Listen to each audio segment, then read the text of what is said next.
Hey, I'm fixing to do dishes. I get nervous doing videos and talking too much, so that's probably why I shuffle a lot when I'm doing Sacred Sundays. But I've been wanting to I guess start sharing some of the stories or my testimonies of different experiences that I've had over the last 10 years that really strengthened my faith in God during my walk with Spirit. All right, let's not forget the dishes. So I was like, which story to tell first here or tell today? I've told a couple of them over the years. I guess I'll start with this one where all right, I had been separated from my children for a few years, and my oldest, he was getting in trouble. Like y'all remember when there were porch pirates? Well, he was like one of the originals. And like I said, he was only 14, so he was like going around stealing all the neighbor's stuff, selling it, flipping it, whatever. And he got caught, and he had to get out of the apartment. Like the whole family was gonna get kicked out over it, and the complex was willing to let the family stay as long as my oldest wasn't in the apartment. And I don't know all the details because I was in Houston, and he was out here in Euless with my mom and my brother. But like, okay, so Spirit was giving me messages, warnings about my son, pretty much throughout the whole time I was gone. There was constantly messages through Spirit, in a sense through other people. Sometimes people would walk in the room at AA, and even though like one man in particular, he physically could not speak. He had like this. But every time he walked in the room, he would look at me so intently, and all I hear was like messages from Spirit, like warning me about Tyler. That Tyler needs to get on a better path. He's on the wrong path.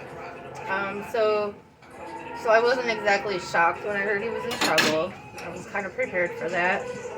And of course, as his mother, I want to help steer him, in a better direction. But at that time, I wasn't allowed to be with him from God. And of course, my mother was meddling, made it ever so. In the physical world, it was my mom that kept me from being with my kids. But in the spiritual world, it was actually God, because God was training me. He was teaching me some things. And it turns out that's what he does to his chosen ones. I didn't know that because I didn't read the Bible. I was not a Christian person, so I didn't know all these things that I do now. But yeah, that's what God does when he picks somebody. When he decides, he's going to walk with them or work with them. It's usually not a cakewalk. We'll just put it that way. So yeah, my son, he was in trouble. He ended up going to I guess we can call it a halfway house. And I had a friend, Aaron, or we call him Mac. He really was like, you have to see your son. You have to go see him.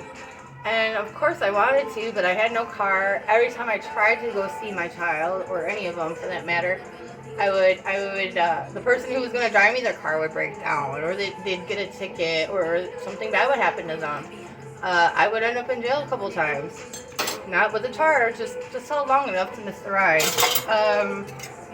Yeah. So when Aaron was like, yeah, you need to go see him, of course I wanted to, but I didn't have a car, and I was almost afraid to ask anyone, because I'd seen so many people kind of, they were going to do me this favor and drive me 4 whole hours away to go see my kids.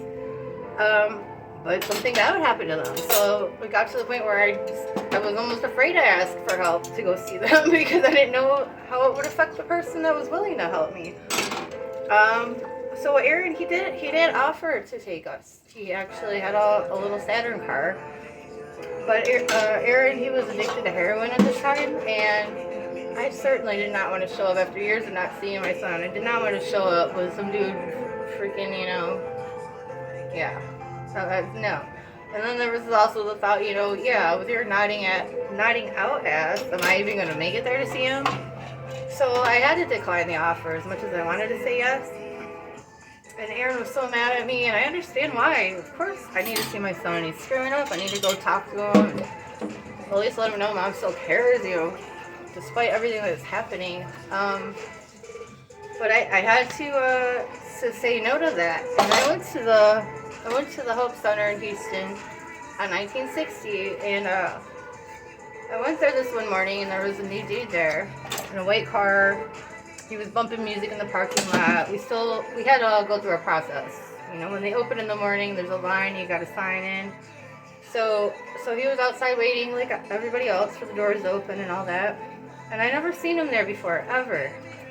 And when after I got inside, I go sit at one of the tables, waiting for breakfast type stuff.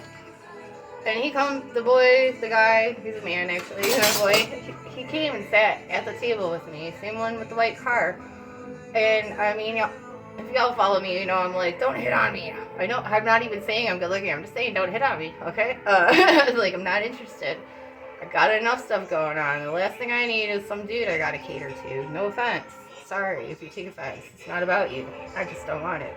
So anyway, so I felt like, oh God, here comes another one. Because, why else does a man come and approach a woman? Because they're interested, let's not be dumb about it. So I was just like, and I basically shut him down right away. Went outside to go smoke and see my friends that I did know. And while I was out there in the smoking section, I'm telling my friends about how I'm worried about my son and how, I have a friend that'll take me and everything I just told you. And the new guy, I noticed he's behind me. He heard it all, and he spoke up and offered. He's like, hey, I just bought this car. I got the day off from school. I need to see if the car will make a long run anyways. And so he offered, to take me 4 hours to go see my son. And he just made it so I had no way, I couldn't refuse. I mean, he was clear, sober-minded. And he had a car, and fine, why not, It seemed like Spirit was like, yes, go see your son. So I'm like, well, worst that's going to happen is a stranger I don't really know is going to get messed up, and at least I won't feel so bad. Like, that's all I can figure. So we go for the ride. It's a long ride. He's so nice. This guy, his name is Christopher. He's so nice. He's on my friends list now. We don't really talk now, but he was there for me. Little did he know when I really needed him most. So he drives me there. He takes me out to eat. I think twice. Like he really spoiled me for the whole ride. I was like, oh, so nice. And I had a hat, 2004 hat I got from my friend James, who also was friends with my buddy Aaron. And I asked James for the hat specifically because my son's birth year is 2004. And thankfully he said yes, I could take it to him. So I went there. I get to the building, and there were some Freemasons, just weird little side note. There was a lot of buildings on this property, and I didn't know which one he was in, and I happened to see like a big Suburban with the Mason plate on it, and I was like, hi, I'm looking for my son Tyler, like, and he just pointed right away, like he just knew which one he was at right away. So that was interesting. That was really interesting. Yeah, so I go there, I go visit him. Looks like they're back already. I go visit, and I get to see my kid. And when we're leaving, I forgot to give him the hat. So we're getting ready to leave.